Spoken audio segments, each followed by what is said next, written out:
Thank you all in Kanaya for inviting me to participate in your program today.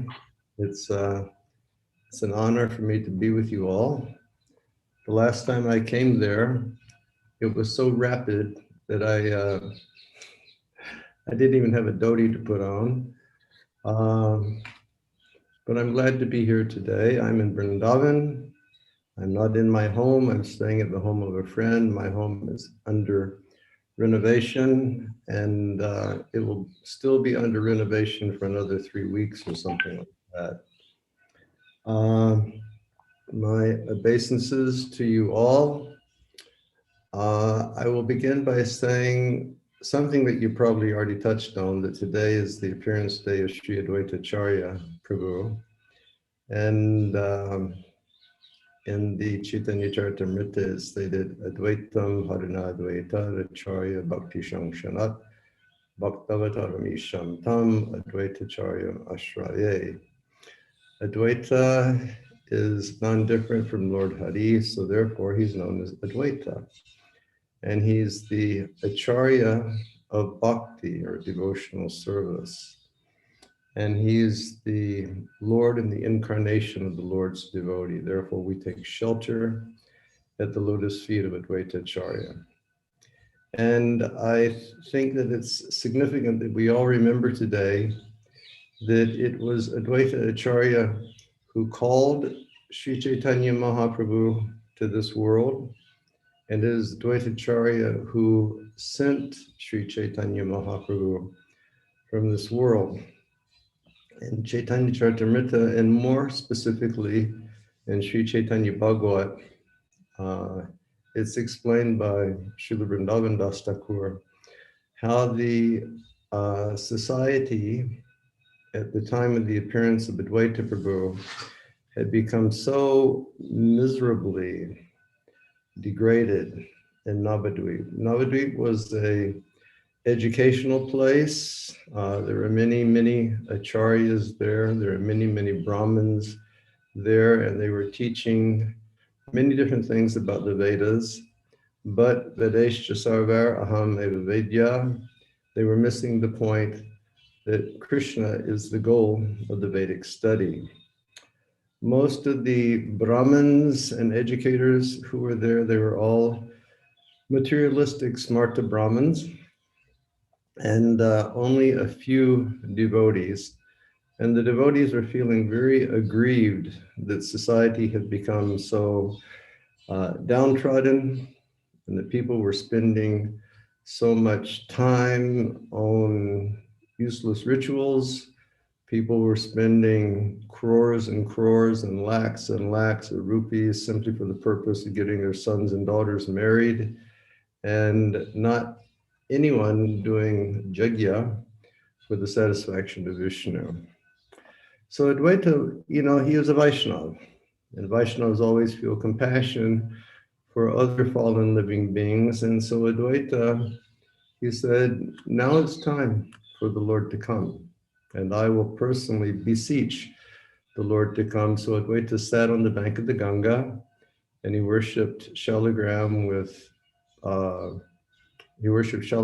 Tulsi and Ganga water, and he cried to the Lord that you please appear in this world. And Chaitanya Bhagavat describes how his crying was so profound that it filled the entire universe. And also Advaita said something very interesting.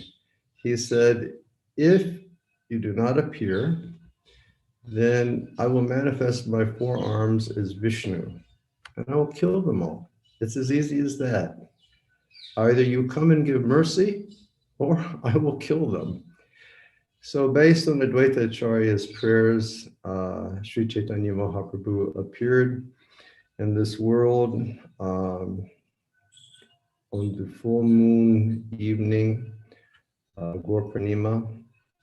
And Lord Chaitanya stayed here for 48 years. And Lord Chaitanya concluded his Leela when he received one sonnet from Advaita Acharya. And the sonnet basically said, this is a poem from one madman to another madman. meaning they were both mad with love for Krishna. And Advaita told him, he said, in the marketplace, no more rice can be sold. No one is buying rice. So now it's time to close the marketplace.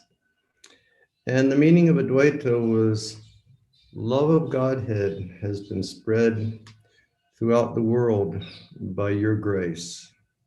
You came here to do this work, and now I'm indicating that the work is done, and now it is time for you to return.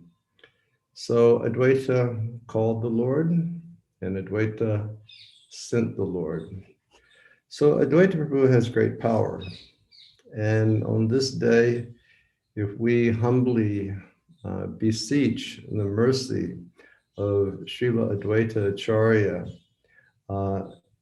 we could pray to him, please call Sri Chaitanya Mahaprabhu into our hearts and let him prachodayat, become profoundly manifest in our lives, so that by our actions and our words and our deeds, by our culture, we represent the mood of Chaitanya Mahaprabhu, and that by his grace, he will recognize us as bona fide Vaishnavas.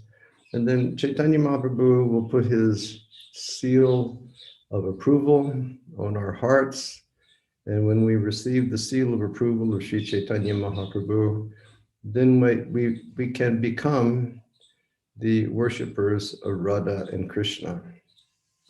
Kaviraj Goswami reminds us so clearly in Chaitanya Charitamrita, never think that you can approach Radha Krishna in any way other than through the mercy of Sri Chaitanya Mahaprabhu. He says, if you think that you can get to Radha Krishna in some other way, you are a doomed person. So today, let us bow our heads and pray to Advaitacharya that he will bestow his grace upon us. Now, I was explained that you wanted to discuss the third verse of the Bhagavatam. And it's a wonderful verse, and Srila Prabhupada's purport is very, very long. It's very long. And so what I'm going to do is I'm just going to read the verse of the Bhagavatam, and then we're going to go through the paragraphs of the purport, and I just made some, like what I felt were significant points from each paragraph of Srila Prabhupada's purport. And then, if we still have time, I want to do something extra. And what that extra is that during this lockdown time, I've read Bhakti Rasamrita Sindhu with the commentary of Vishwanath Chakravarti Thakur and Jiva Goswami. And on this verse, Jiva Goswami has written such a commentary that if you hear it, if you're unlike me and you have hair on your head, then the hair on your head will stand on end. So now we'll read the verse, and then we will just go through the points that I made. Maharaj, in the meantime, most of the devotees who are participating, they have been asked to go through the purports for the first 3 verses. So they are all coming and joining, most of them joining. They have read the purport. So it's absolutely fine. We've done our pre-reading already before arriving. So this is just perfect. So I was told to speak on verse 3, so we'll just pick up points from that purport, okay? So it is Nigama Kalpataror Galitam Phalam Shukamukad Amrita Drava Samyutam Pibata Bhagavatam Rasam Alayam Muhur Aho Rasika Bhuvi Bhavuka. O expert and thoughtful men, relish Srimad Bhagavatam, the mature fruit of the desire tree of Vedic literatures. It emanated from the lips of Shri Shukadev Goswami. Therefore, this fruit has become even more tasteful, although its nectarian juice was already relishable for all, including liberated souls. So now let us just go through Srila Prabhupada's purport. And Srila Prabhupada indicates, first off, that the first two verses of the Bhagavatam indicate that Srimad Bhagavatam is so sublime that it transcends all other Vedic literatures due to it being completely transcendental. Many other Vedic literatures, they deal with the attainment of Dharma, Artha, Kama, and Moksha, the Chatur Purushartha of life. But Srimad Bhagavatam deals only with the attainment of rasa and prema, which is the culmination of all spiritual rasas. Therefore, it is transcendental. In Srimad Bhagavatam, it describes only Shri Krishna. It doesn't describe any karmakandic activities. It doesn't describe any activities for liberation, but simply development of love for Shri Krishna. In Sanatana Goswami's Brihad Bhagavatamritam, there, the hero of the Bhagavatamritam, Gop Kumar, when he becomes Brahma in Brahmaloka, he meets with the Srimad Bhagavatam, because all the people who live on Brahmaloka are personified Vedas. And in his meeting with the Srimad Bhagavatam, he's curious about the concept of liberation. And the Srimad Bhagavatam, smiles and says, yes, you will find the word liberation in the words of the Srimad Bhagavatam. But the only reason it is there is because we want people to be clear 100% how absolutely useless liberation is. This is the only reason that we've mentioned liberation. And then, the Srimad Bhagavatam says that liberation is simply compared to either the state of convalescing from a disease where you're not healthy, but you're not dying. It's like you had COVID. COVID has been finished for 2 weeks and still you're fatigued all the time. Well, that's not healthy yet. So one thing is liberation is like convalescence. And the second thing he says, liberation is a state of such deep sleep that nothing disturbs you. It's like maybe sometime some of you have gone for an operation, you get injected, you go into such a deep state of intoxication, you can't realize anything. Or we've seen men laying on the side of the road and they've drank their alcohol to such a point that they're just like stones. They can't be moved. So Srimad Bhagavatam transcends karmakanda and liberation, and it only deals with pure loving devotion to God. And then the next point that Prabhupada makes is that Srimad Bhagavatam is not only superior, but is the ripened fruit of all the Vedic literatures. And he says it's the ripened fruit because it's the cream of all the Vedas. Now we think of milk, and everybody relishes milk, but then the essence of the milk is the cream that floats on top. So the Vedas are like milk, but above that is the cream, and that's Srimad Bhagavatam. But to enter into this cream, Srila Prabhupada gives guidelines. He says, one is that we must be very patient in the hearing process, meaning we should hear Bhagavatam over and over and over again. Be very patient. We shouldn't expect that in one reading of the Bhagavatam, we're going to understand everything. But the Bhagavatam, as Srila Prabhupada would describe, is a literature that every time you read it, new realization and new taste will always come. Srila Prabhupada said that the Srimad Bhagavatam is like a laddu. He says, any place you bite it, it's going to be sweet. And he says, patient. And then the next point, which is very important, is to hear the message of the Bhagavatam with a submissive attitude. He says, submissive oral reception is essential. He says, therefore, with great respect, one should hear the Srimad Bhagavatam. It shouldn't be like, oh God, now I've got to go to class. Oh God, somebody who's not my favorite speaker is going to speak on the Srimad Bhagavatam. Oh God, no. With great respect, we should always hear the Bhagavatam. You know, one time back here in Vrindavan, 1977, on the disappearance day, Rupa Goswami, we had a kirtan, and it went down to Radha Damodar temple. And they were going to have some special function for Rupa Goswami. And and I was new. I mean, I visited in 76, but I just come back to live. I was new. And I walked in with the kirtan party, and there were many old sadhus there.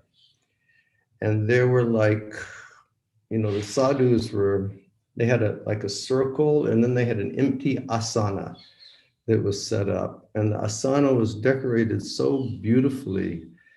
And in my mind, I was thinking, who is going to sit on the asana? Which of these old sadhus and old acharyas is actually going to be sitting on the seat of Vyas and receive the honor? So kirtan was going on and the seat was still empty. And then finally, one very, very elderly sadhu came in, and I was observing him. And what he did is he offered, you know, to each devotee, each sadhu who was in that first line around where that asana was, he went and he offered his prostrated obeisances. And then I was thinking, this is the one who's going to sit there. And then he went and he offered his prostrated obeisances to the asana. And then he went into the temple and he carried out the Srimad Bhagavatam and put the Srimad Bhagavatam on the asana. And then everybody gave the Srimad Bhagavatam garlands. So Prabhupada says one should hear the Bhagavatam with great respect. Now, the next point Prabhupada brings up is the Vedas are like kalpaturur. The Vedas are like a desire-fulfilling tree because they give man everything that they may want. And in his purport, Srila Prabhupada, he describes how the Vedas deal with governance, finance, medicine, psychology. You know, he goes through a whole list of what the Vedas deal with.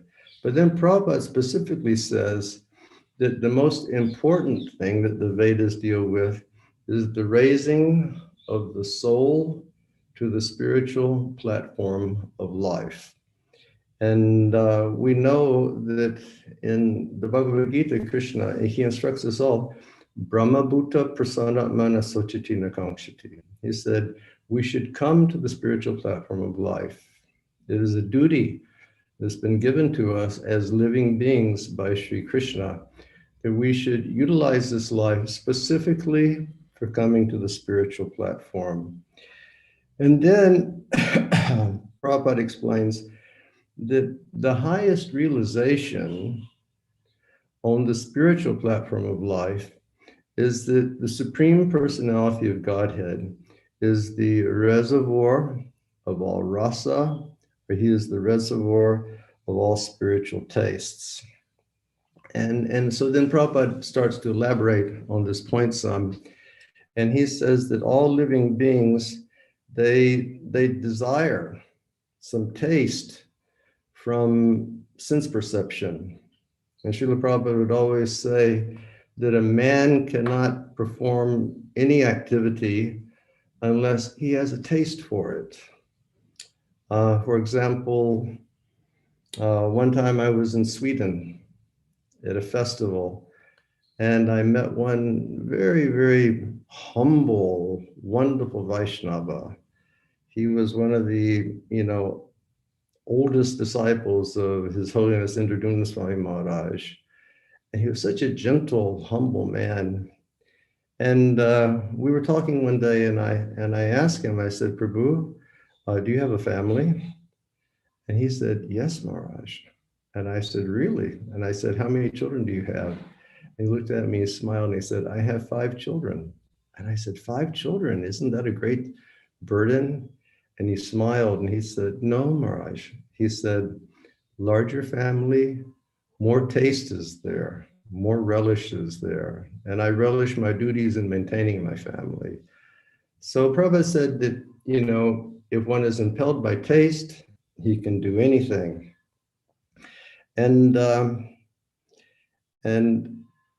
But here in the material world, the taste is only in relationship to the material objects of sense perception. So that means that taste that we're relishing here ultimately is going to be temporary. But Srila Prabhupada says that in real spiritual rasa, he said there's a whole, scheme and a whole gamut of ways that we can experience rasa. And since you've read the purport, we won't go through the details, but Prabhupada says primarily there's 5 direct rasas and there's 7 indirect rasas that one experiences with the Lord. And we know that the 5 are neutrality, servitude, and friendship and parental relationship, and then Madhurya Rasa, meaning one can have relationship with Krishna either as one of his queens or one of his married wives or one of his girlfriends in Vrindavan. And then Prabhupada goes on to make the point that the sum total of this concept of rasa is one word. And who can tell me what that one word is, the sum total of rasa? Anyone want to jump in and tell me? Sum total of rasa is called love. When all of the different rasas mix together on the spiritual platform, it just equates to Krishna prema. So Srila Prabhupada, he explains that he takes the concept of rasa a bit further, and he explains that in material existence, rasa is experienced only within the species that we're living in, meaning within the human species, you can have rasa with humans, but a human cannot have a rasa with an animal. Now, I guess that sort of makes people scratch their heads, because we see how people have such deep love affairs with their animals these days. I can recall when my eldest brother, when his dog died, he was, writing obituaries for his dog for months on end, saying he'd lost the best friend that he'd ever had. But in material existence, rasa can be exchanged between the same species. But there's a difference in spiritual existence. In the spiritual existence, all of the living entities are qualitatively, spiritually equal to the Lord. Just like the Lord is Satchidananda Vigraha, and the Jiva, meaning the living entity, he is Satchidananda Vigraha also. Krishna says in the Bhagavad Gita, Ma me vangsa jiva loki jiva bhuta sanatana. Each and every one of us are his eternal angsha, we're his part and parcel. So we have the same composition as the Lord has. So therefore, on the spiritual platform, rasa is between the soul and God. The next point that Srila Prabhupada makes in his purport is a point from the Taittiriya Upanishad. And that point from the Taittiriya Upanishad, it says, Raso Vaisa, meaning the Lord is the Lord is rasa. Essentially, this is what it means. The Lord is the manifestation of rasa. Chaitanya Charitamrita Kaviraj Goswami, he explains that Krishna is Rasika Shekhar, meaning that of all people who can have rasa, Krishna is the number one person who has rasa. And then he also says, these, in Chaitanya Charitamrita says, these are two outstanding qualities of Lord Krishna. One, he is Rasika Shekhar, and the next point is that he is the lover, he's Bhaktavatsal, he is the lover of his devotees. So he wants to have rasa, and he loves his devotees. And there's only one thing that Krishna is waiting for, and that's for us to come up to the spiritual platform so that we can begin to engage in this exchange of love. That's all Krishna wants. Krishna is like a love-obsessed man. He will do anything and everything for love. You know, Krishna, he has all of his different parts and subparts and expansions and incarnations to deal with creations of cosmos, to deal with killing of demons, to deal with management of universes. What Krishna wants is rasa. You know, he wants all of these different feelings of rasa to come together because, again, the culmination or the sum total of the flow of different rasas is that one word, prema, and that's all Krishna wants. And Sri Chaitanya Mahaprabhu has taught us prema pumarto mahan, that the highest artha or the highest goal of human existence is to capture this prema somehow or other. Chaitanya Charitamrita tells us by hook or by crook, we have to become eager and greedy to attain this prema. So let's see. So, you know, one who studies and learns rasa, meaning if we study Srimad Bhagavatam, and if we learn rasa from Srimad Bhagavatam, what will the natural conclusion be that Srila Prabhupada presents to us? Then immediately we'll become disinterested with the rasa of this world that's kept us on the hot seat since time immemorial. There's that great South Indian Acharya. I forget what his name is, Jamunacharya, this Acharya, that Acharya.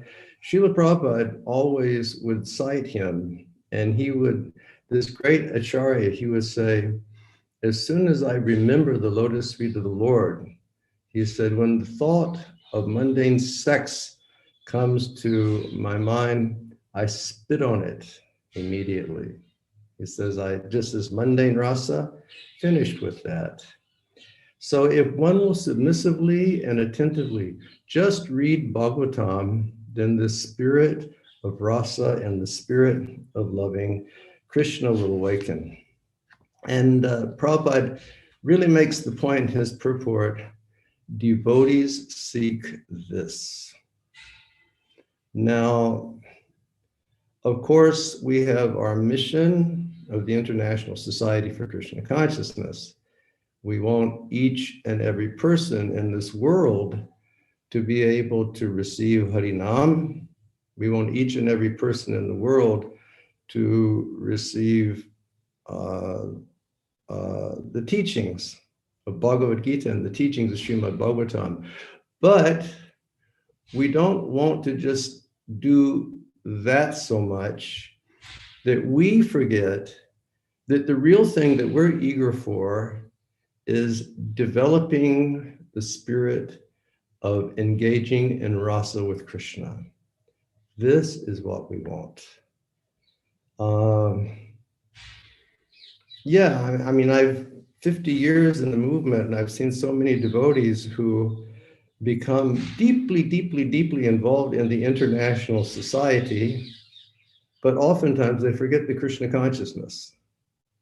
They become very good at organizing. They become very good at, going out programs, but going within the heart and understanding the science of, how to become free from Kam, Krodh, Lobh, Moha, Matsarya, Mad, how to give up these, material aspects of our life, how to go from Shraddha to Sadhusanga to Bhajana Kriya to Anartha Nivritti, going to the position of developing a steadiness, and then a taste, and then attraction, attachment to Krishna, being absolutely attached to Krishna and not being attached to anything else.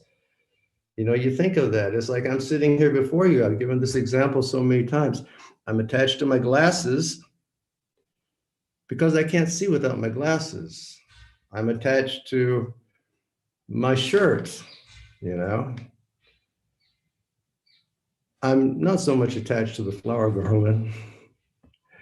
Flower garland arrived today by the grace of some devotees, but we're attached to so many things, but we should hanker to become exclusively attached to Krishna.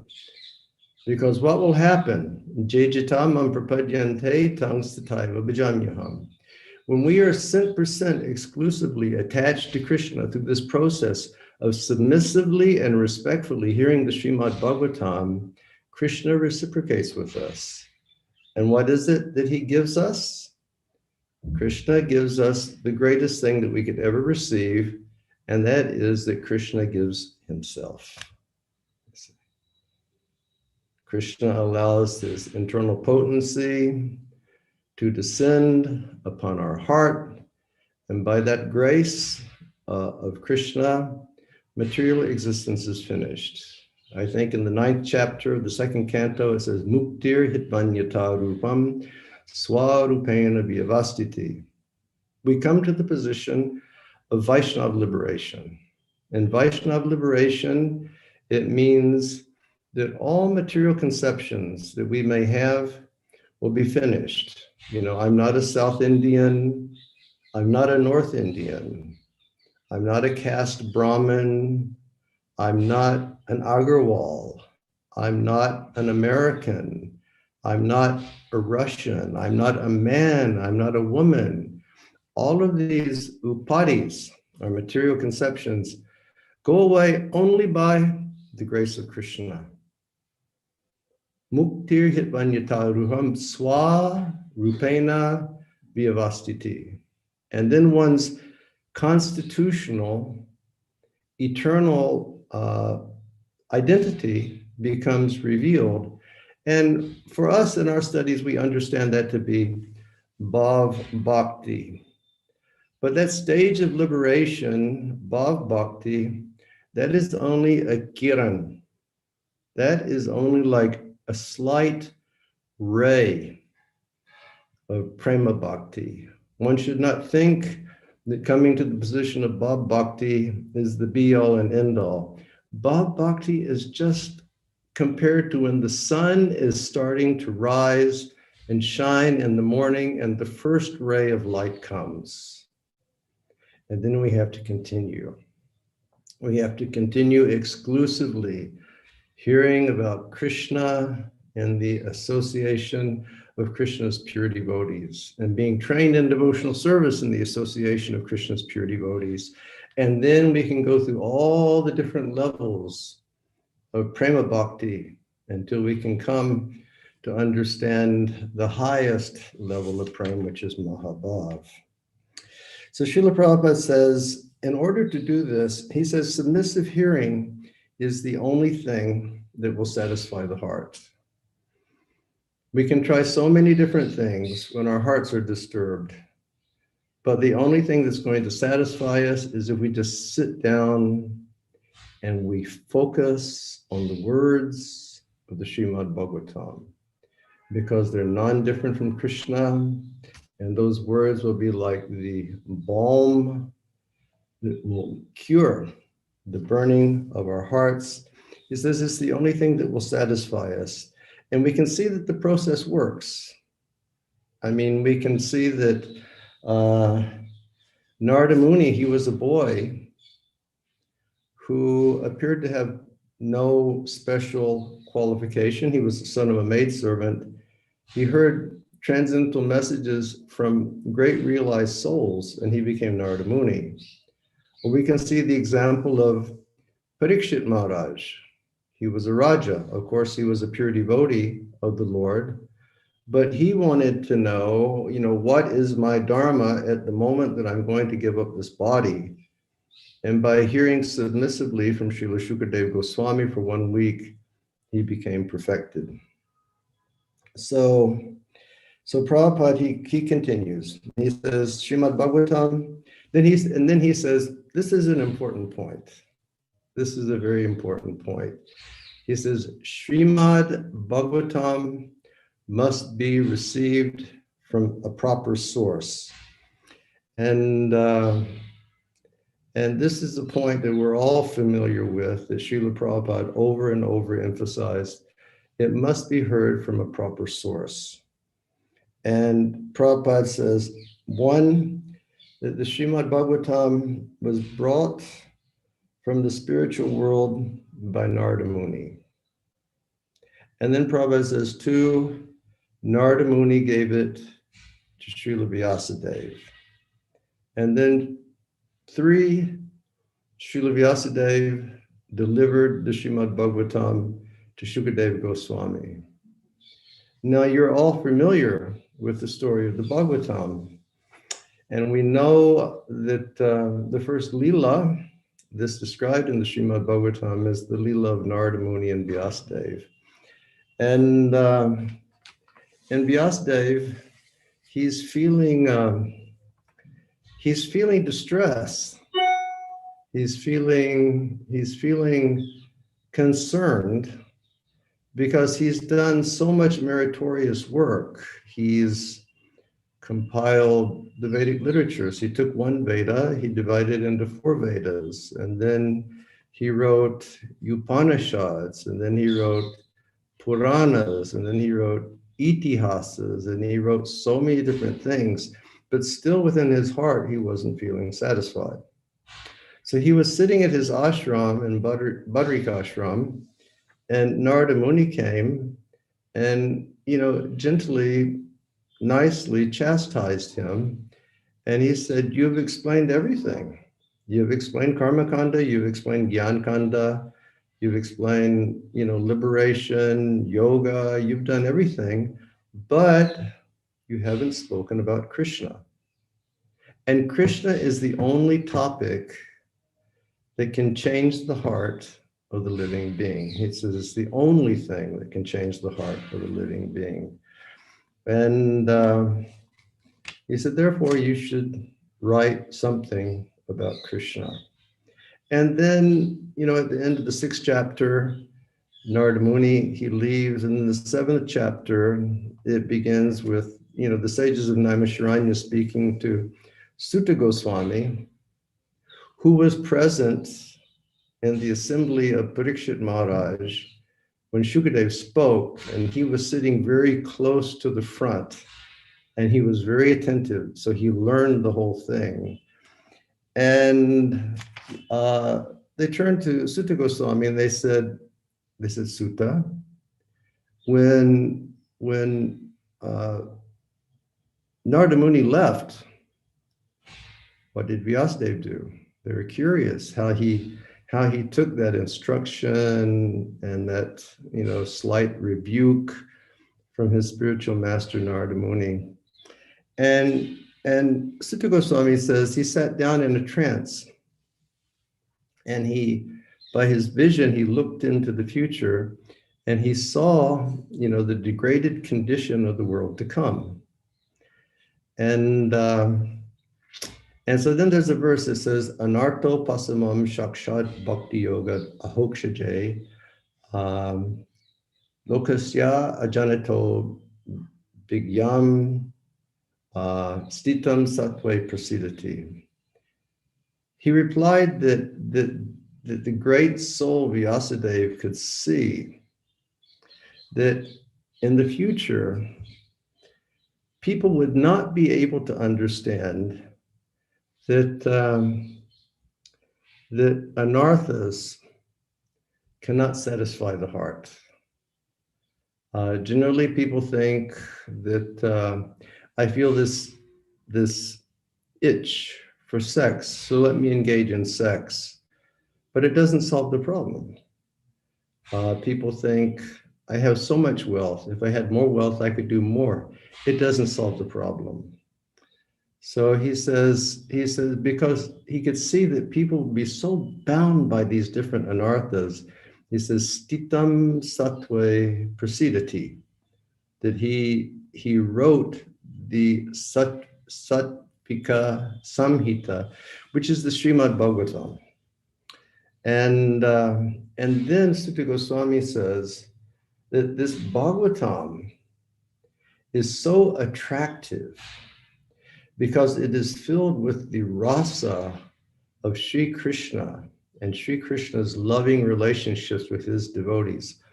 All varieties of liberated souls also want to hear Srimad Bhagavatam. And then he said something that really sort of surprised, the sages of Naimisharanya. He said, even Shukadeva Goswami, he learned the Srimad Bhagavatam under the guidance of his father. Now, we know the history of Shukadeva Goswami. Shukadeva Goswami was perfect from the time of his birth. And because he was a self-realized monist, he didn't want to come inside of this world. And so he stayed inside of the womb of his mother for 16 years. And when he was coerced to leave the womb of his mother, as soon as he came out, he was fully developed, beautiful, yovanam, transcendently beautiful, practically as beautiful as Shri Krishna, long, beautiful, flowing hair, bluish tinge to his body, absolutely naked, well-formed limbs. As soon as he was born, he just started to run because he did not want to become entangled in the dualities of this world. And when Vyasadeva saw that, Vyasadeva was in shock. And the Bhagavatam, it says Vyasadeva started chasing him and he was saying, my son, my son, my son. But the only thing he heard in response was the echo coming from the forest. And you can only imagine, it's like any of you gentlemen out there who have sons, naturally you want to see them grow up to be devotees. Or if you're like, from South India, at a certain time you want to take your son and give him Upanayanam in South India, and you feel this is your duty of life. And here we have Vyasadeva. And naturally, he wanted to teach his son. He wanted to perform all these samskars with his son, all of these regulative activities. And the son just ran and he left him. And the Bhagavatam explains that they, while running, they went by one lake that had many young naked damsels bathing in the lake. And when this beautiful young man ran by, the damsels, they didn't lift an eyebrow. They didn't think about it. When Vyasadeva came, they all covered themselves. And he said, what is this? He said, I'm so ugly and I'm so old. Why are you covering yourself when you see me, but not when you see him? And they said, because he's transcendental. And you are designated by being a family man of this world. Therefore, we must hide ourselves. So Shukadeva, he was gone. And there's a story which has been told that One day, the brahmachari students of Vyasadeva came back and they told him, they said, we have seen like a ghostly haunted person in the forest. When we go to collect wood and we go to collect berries, we've seen this ghostly haunted person there. And they started describing the features of this ghostly haunted naked man. And Vyasadeva said, I give you the service. I want you to bring that ghost to me. And the boys became fearful and they said, well, how will we attract him? And then Vyasadeva wrote verses from the Bhagavatam. And one of the verses that he wrote was that verse from, I think, second or third canto, I think third canto, where it describes the mercy, the incomprehensible mercy of the Lord, that even Putana Rakshashi approached him as a demoness to kill him by spreading that kalakuta poison on her breast. But because she offered her breast as a mother to Krishna, Krishna only saw her from the aspect of the mother, and therefore Krishna gave her liberation. So who could be more merciful than Krishna?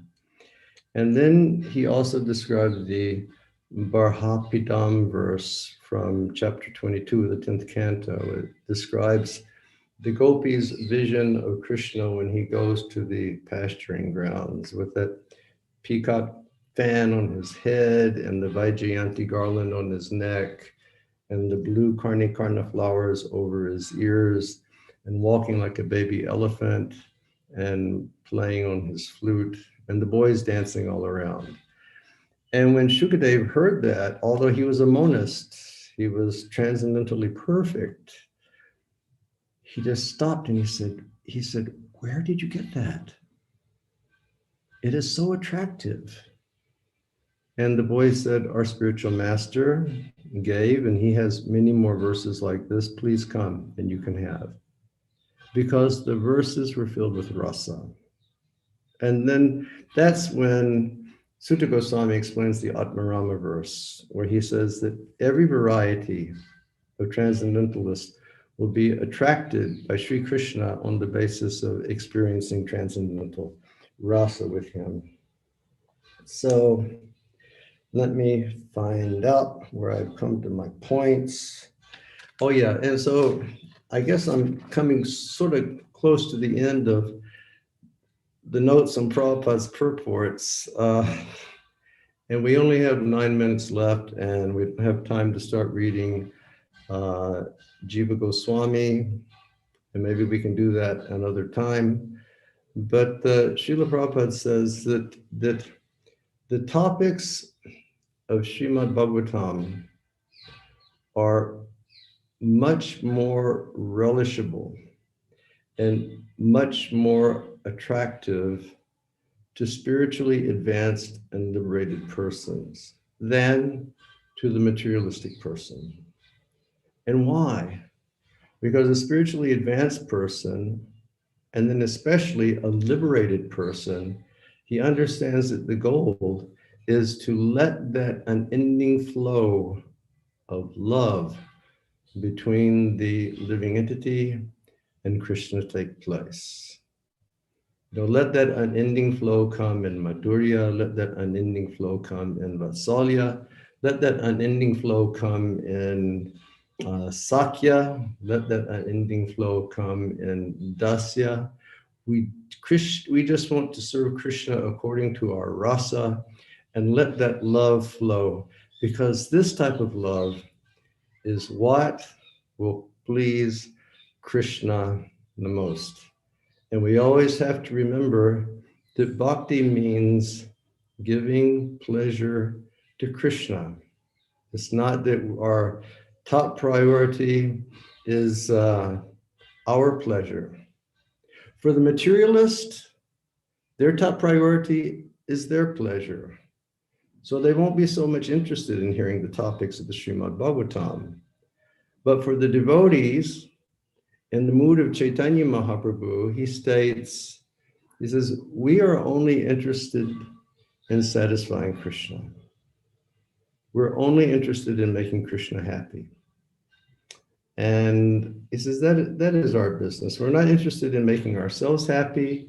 We're interested in making Krishna happy. And if it makes, and then he takes it a step further and he says, if it makes Krishna happy to make me miserable, then that misery is my greatest happiness.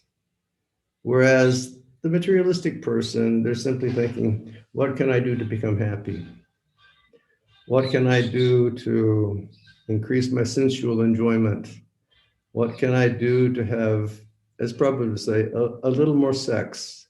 What can I do to have a more comfortable home? What can I do to have a better car? What can I do to have this or that or the other? But for the devotee, he's only thinking, you know, my business, my sole business is just to give pleasure to Krishna. And that is called love.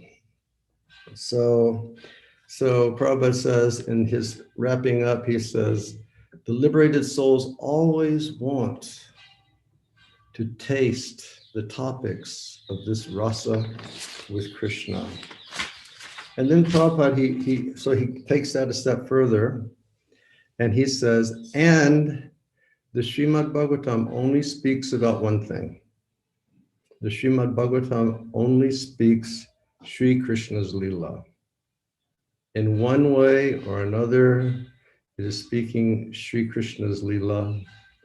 Every word of the Bhagavatam is Shri Krishna.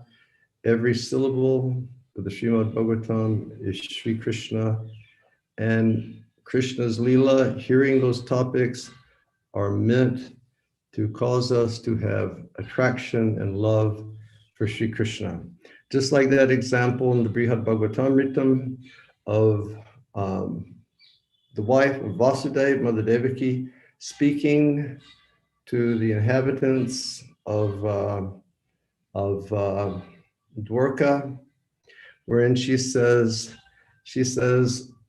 it is truly a fact that I must admit Jasoda and Nanda's love for Krishna is thousands of times greater than the love that I and my husband Vasudeva have for Krishna.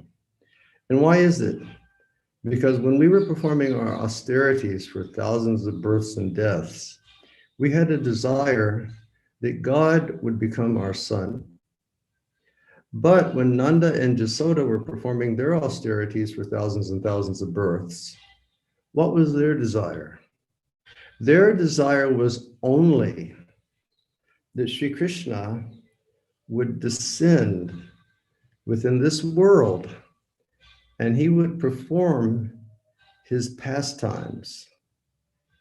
Because we understand that the narration of those pastimes will be the cause of the purification of the hearts of all living beings, so that they also can engage in pure rasa of loving devotional service with Krishna, only by hearing the topics of Krishna.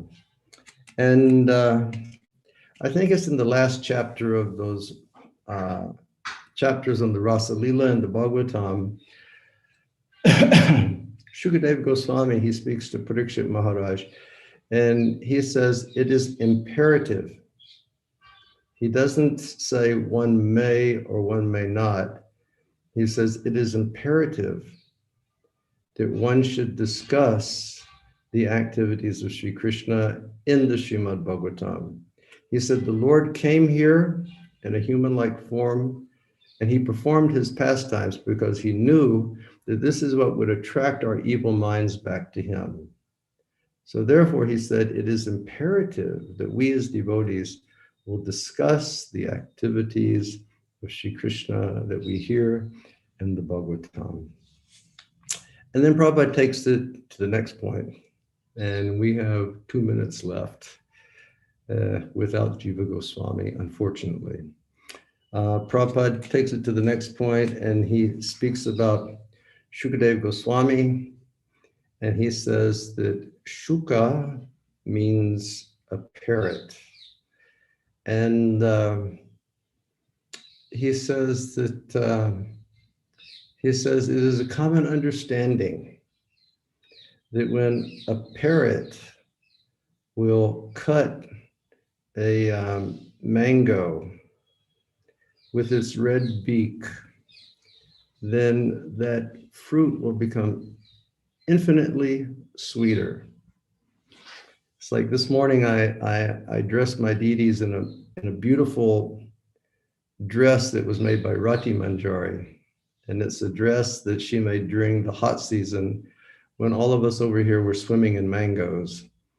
And it has beautiful, beautiful painting and embroidery on it.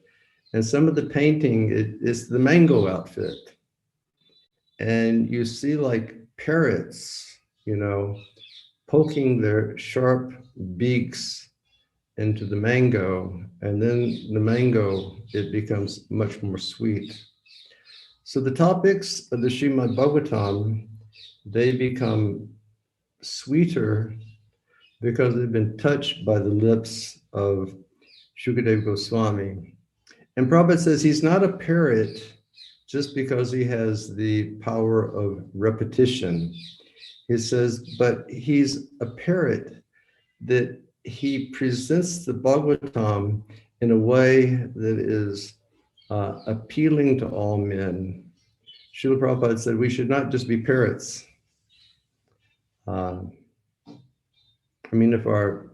If our standard is to be parrots, then be a parrot and speak Srimad Bhagavatam. But one should study and then add one's realizations and thoughts in the line of our acharyas. And Prabhupada really makes the point, when we receive the Srimad Bhagavatam from Shukadeva Goswami, when we hear it, we will experience bliss within our hearts.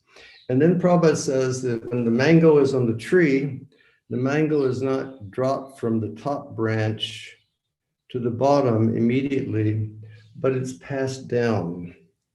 And he uses that to give the example of our Guru Parampara. And we've seen that with all of our acharyas. They have all touched what has been touched by the lips of Shukadeva Goswami, and they've touched it with their beaks, and they've increasingly made it sweeter and sweeter to the point that we have our founder Acharya, our founder Acharya of ISKCON, His Divine Grace A.C. Bhaktivedanta Swami Prabhupada.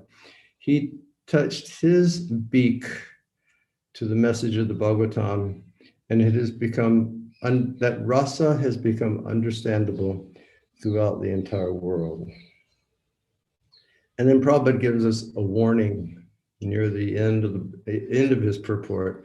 And he says that we should never hear the Bhagavatam from illegal speakers of the Bhagavatam. And you all know that it's very popular, and it's been popular for a very long time, of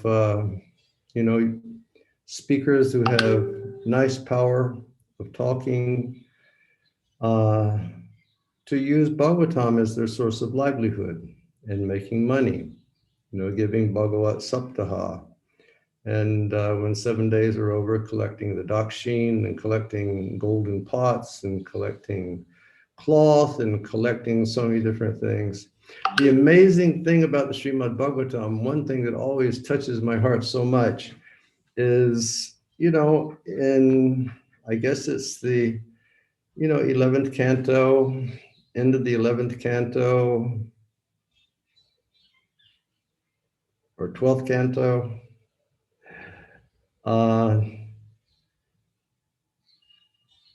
Shukadeva Goswami looks at Parikshit Maharaj. He says, Maharaj, now you've heard, now you're ready. Is it just focus your mind in what you've heard, and you will attain perfection. And then you know what Shukadeva Goswami did? He did not wait for somebody to come and put the garland. He did not wait for somebody to bring the Mahaprasad. He did not wait for all the envelopes to start coming, but what he did is he just stood up and he turned around and he walked away. Bus. That was it. I mean, I cannot imagine.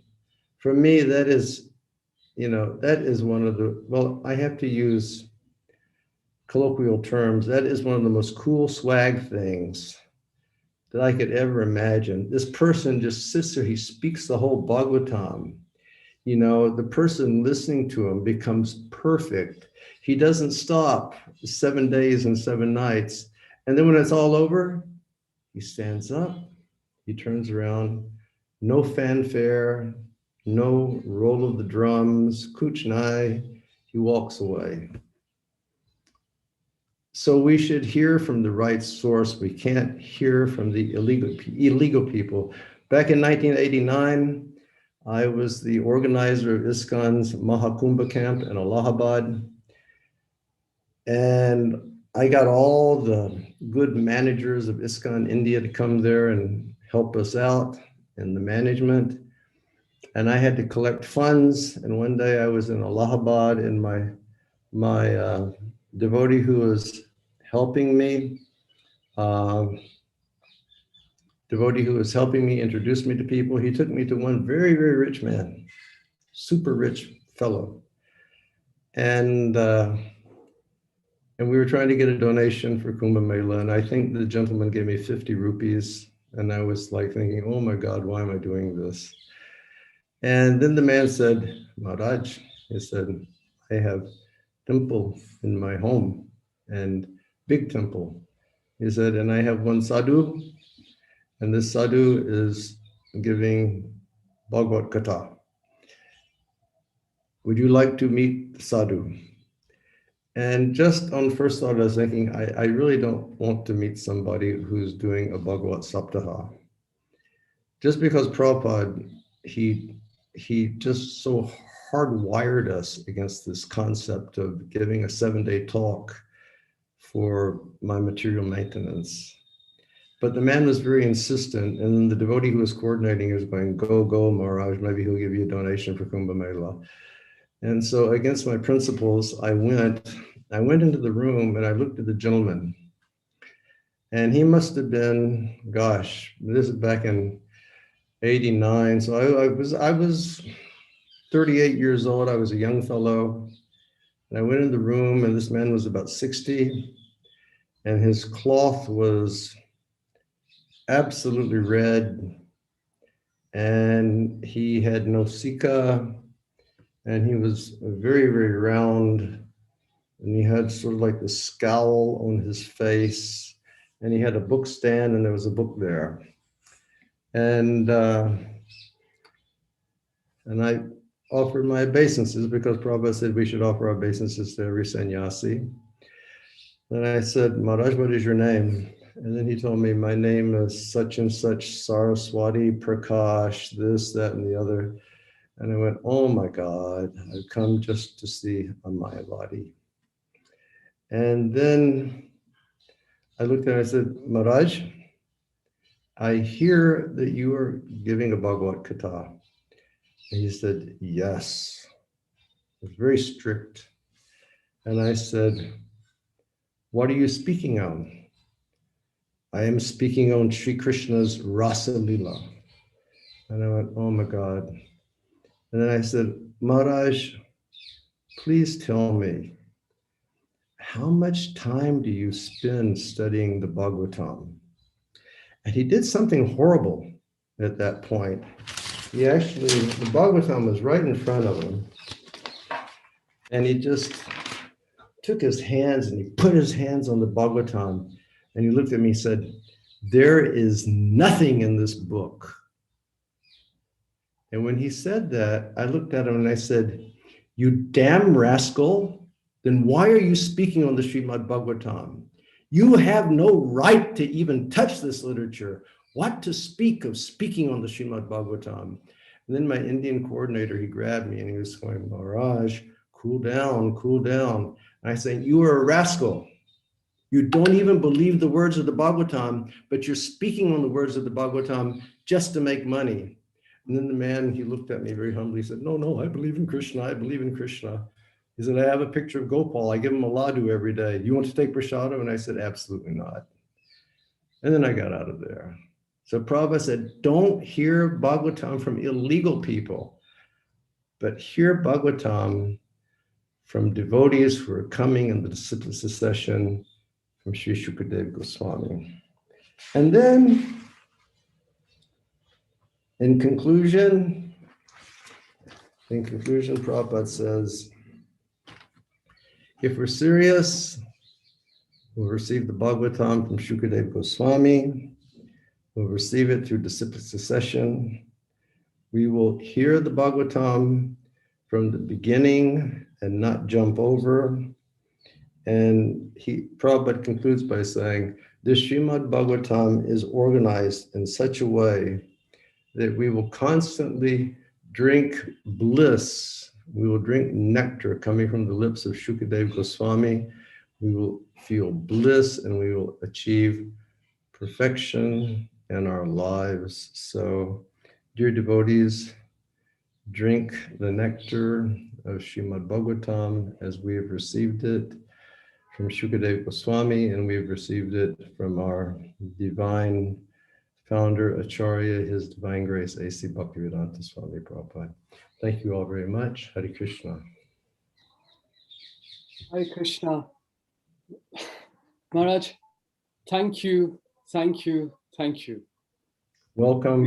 We are all struggling sadhakas, and today, at the beginning of this program, where we are requesting all the devotees to sincerely take shelter of Srimad Bhagavatam, you gave us a little glimpse of how the Srimad Bhagavatam is non-different from Krishna.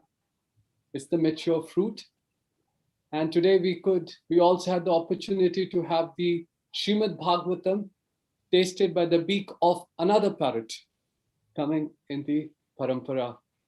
And it was very sweet. It was very, very sweet for all of us to hear from you. I can definitely say that my desire to read and hear Srimad Bhagavatam in a proper way jumped leaps and bounds today. And I'm sure everybody else's did who sincerely heard your words. Hare Krishna. And you also, Maharaj, warned us of how we should have a proper attitude, and encouraged us for a proper attitude, warned us of what is not the right attitude, and we will try our best to fulfill that. Maharaj, could you give us a few minutes there to take some questions? I guess so. I'm a couple minutes, but maybe take one question, because today is also fasting. I am in a state of exhaustion, so just one question. Okay, Maharaj. So the question is from Braj Prakash Prabhu, and he says that how to solve, it's a long question, Maharaj, that there are so many projects and activities we're supposed to engage in, but forget to develop attachment exclusively with Shri Krishna. Then we are also warned that we should not focus on, I can't understand what word, but following instructions as not artificially imitate attachment to Krishna. So where do we really, if we start developing this attachment, how do we know that it's not artificial and we're not going into another direction or fooling ourselves? So thank you, Maharaj. This is from Braj Prakash. Our founder, Acharya Srila Prabhupada, has given us all a process. And that process is to very attentively chant 16 rounds of Mahamantra and to learn the science of chanting Hare Krishna and the science of Krishna consciousness from Shraddha to Prema, which is taught in Sri Chaitanya Mahaprabhu's Sikshastakam. Our prime duty is to perform our sadhana correctly, our prime duty is to hear the messages of transcendence given in the books of Srimad Bhagavatam, given in the books of Srila Prabhupada. Oftentimes I've told the story how in 1976, Srila Prabhupada was going to New York for the first Rath Yatra. I was serving in Toronto. I was basically the cook, but for 2 weeks before Rath Yatra, the Montreal Summer Olympics were taking place. And so I had a Sankirtan party that I took to Montreal. So for a few months before we went to Montreal, I was preparing my 1976 Vyasa Puja offering for Srila Prabhupada. 76, we had no computers. We didn't have all of this digital wizardry that we have now. We only had reading Prabhupada's books. And I wrote Prabhupada my message that was based on what I had learned from his books. Got to New York. After the Rath Yatra, we basically had to return to Toronto. I tried going to Prabhupada's room. I was in the elevator going up to that level, and Prabhupada's secretary was in the elevator, and I thought this is a very opportune situation. I gave him the letter. I said, Maharaj, you please give this to Srila Prabhupada. And just before me, he opened my letter. He took the letter out, scanned it, 1, 2, 3 pages, folded it back up, stuck it in the envelope, and he said, yeah, you used some nice verses. He said, but Srila Prabhupada is too busy now. He doesn't have time to read all of this. He gave it back to me. And when that happened, I was thinking, gosh, I would like to kill him immediately. But then I decided that it would not be auspicious to kill my spiritual master's secretary. So with my, head dropped and my heart dropped and my tail stuck between my legs, I went back to Toronto. And just at that time, one of my godbrothers, he's a Punjabi gentleman named Shubha Vilas. He was just leaving for India to see Prabhupada, because after New York, Prabhupada was going to India, to Vrindavan. And I said, Shubha Vilas, will you please give this to Srila Prabhupada? He said, sure. Shubha Vilas told me later, he arrived in Vrindavan, he went in, it was Prabhupada's afternoon darshan in his room with so many senior devotees and so many guests sitting. He gave his obeisances to Prabhupada. He handed Prabhupada that letter. He said, this is from one nice devotee in Toronto. Prabhupada opened the letter. Shubha Vilas said he started looking at it, and Prabhupada smiled. And then Prabhupada took the letter and he handed it to the same secretary who was sitting next to Srila Prabhupada. He said, read this letter to everyone in the darshan. And then later I received a reply from Srila Prabhupada. He said, my dear Ayodhya Pati Das, he said, I have read your undated letter, and your Siddhanta is correct to the Shastra. And then Prabhupada said, he said, I can see that you are reading my books And I can see that by reading my books, you are a very happy person. And then he quoted a verse from Chaitanya Charitamrita, Siddhanta Bolya Chitte Nakara Alash, where it stated that one should always hear the topics of Krishna. And I think in Chaitanya Charitamrita is translated, even if controversial, because hearing these topics of Krishna will strengthen our hearts and deepen our love for Krishna.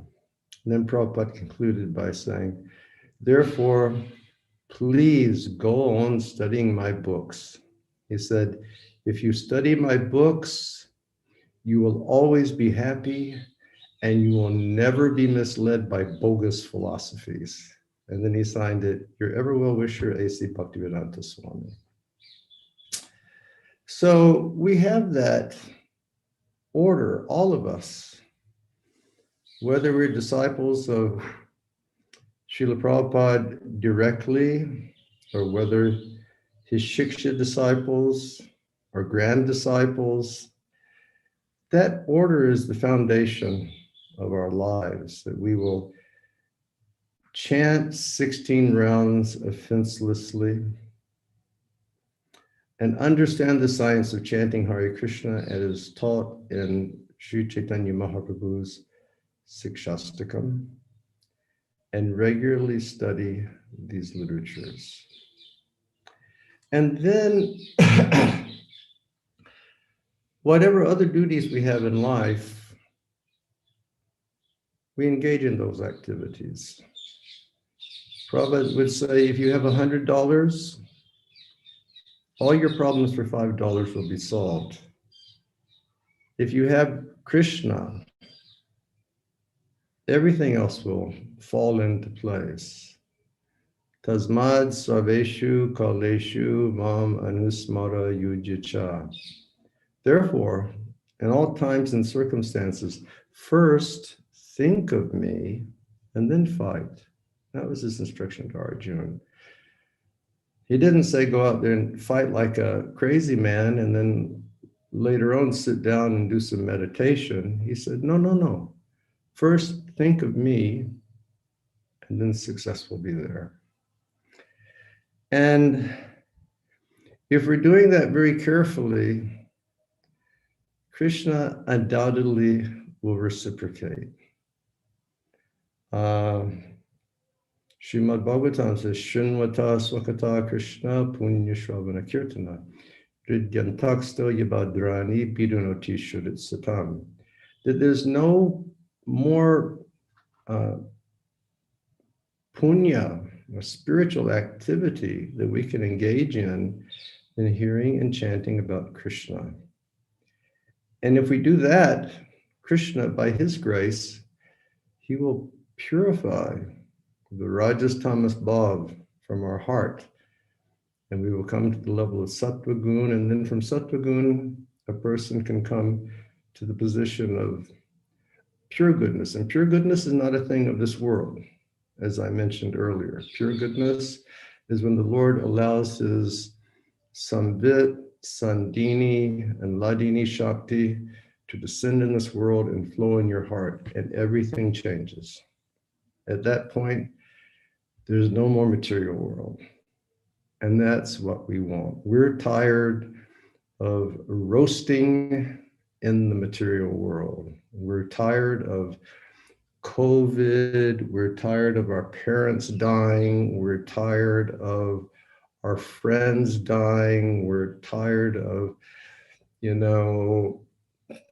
like in America now, everybody is completely frozen in America. In the state of Texas, they don't even have power. Everybody's freezing to death. We're tired of all this. Therefore, we have to hear and chant about Krishna. And Krishna will reciprocate. He will never back down on his word. He may give us association. He may give us some hints within the heart. He may give us good feelings. And Krishna is Swarat. Krishna is independent. No one can dictate to Krishna, what Krishna can do. I may be the lowest and the most unqualified person. If Krishna wants to give me a taste of spiritual joy, Krishna will do that. And there's just nothing you can say about it. And of course, because, we're still touched by the modes of material nature, we may have some wonderful feelings. Sometimes there may be a tear in the eye, and there may be some feeling of emotion. Well, we can understand that it's all a boss. It's a shadow of the real thing. But if this thing that we're feeling here in this world is so good, my goodness, what will the real thing be like? It will be something extraordinary. But there's only one way that we're going to get that, and that's by increasing the taste. Or as it's stated in Chaitanya Charitamrita, pure devotional service to Krishna cannot be attained by performance of pious activities in millions and millions of births. It can only be attained by one thing, and that is the greed to have it. And if that greed is available, get it without fail. Beg, borrow, or steal, somehow or other, get the greed. Get some association that's going to assist you to get the greed. Try to find advanced devotees who understand the science of rasa. Hear from them. Hear the tattva of bhakti, which, as has been explained today, is simply meant to help us to enter into the whole nectarian ocean of rasa. When the heart melts and it starts mixing with all these transcendental spiritual ecstasies, it just becomes a very wild situation, but it's something that we're looking for. It's better than growing old and dying. It's better than having a baby, a lot better than just having sex, better than going to the toilet. Sorry, but prema pumarto mahan. This is what we're looking for. So sometimes if Krishna may reciprocate with you, well, don't feel bad about that. Feel blessed by that, And Narottam Das Thakur is given some nice instructions on that. He's saying that we have our standards given to us by Srila Prabhupada, but Narottam Das Thakur said, it's best that you don't, tell people how much you eat or what your spiritual feelings are, because they may criticize, they may not understand you. So that's why it's important that we have good, pure, loving association that we can share our hearts and our feelings with in Krishna consciousness as we continue on this path of devotional service. Did that answer the question, Tapan? Thank you, Maharaj. Thank you so much. It not only answered the question, it also set the path forward for us. For us, and with an encouragement to, if the mercy is coming, if it's coming sometime, we should receive it with an open heart. Maharaj? If the mercy flows, let it flow. One time in Kazakhstan, I had one nice gentleman who was, he was contributing a lot of Lakshmi. And our development wasn't so fast. And at one point, I was like, I felt, should I keep, receiving this Lakshmi this gentleman is giving? And so to make sure that, ethically, and I was doing everything correctly, I spoke to my respected God brother and advisor, Srila Shivaram Swami Maharaj. And I said, is it right to do this? And he looked at him, he said, Maharaj, if the money is flowing, keep taking, because at some point it may not flow anymore. But Krishna is so kind. If he gives you a taste, he's always going to allow that taste to increase.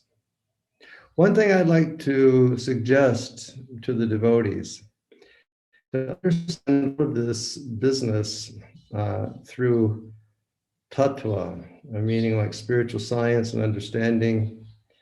His Holiness Shri Swami Maharaj is doing a very fantastic 19 class course on Shikshastakam. And it's on Shri Swami Media on YouTube.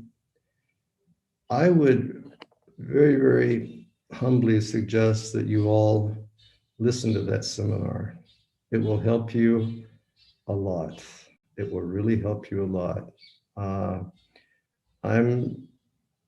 Shri Swami is my best friend, but I listen to his seminars with rapt attention because it's not just talking lila, but it's talking the tattva that's based on his hours of study of the words of all of our acharyas and our prime source of information, who is Srila Prabhupada. Okay, Tapan, I go. Thank you, Maharaj. Thank you for staying. We thought after the class, I was expecting Maharaj may leave us immediately in the mood of Srila Shukdev Goswami Maharaj. Last 1 year since Gaur Purnima, we started reading Bhagavatam every day in Kanhaiya Desh. And now we're restarting. And on a restart, it's very auspicious for us that we heard from you first. And we hope and pray that with this inspiration, we go all the way again. Thank you. All glories to Srila Prabhupada, and along with me, all glories to His Holiness BB Govinda Swami Maharaj. Hare Krishna. Thank you, Maharaj, on behalf of all the Hare Krishna.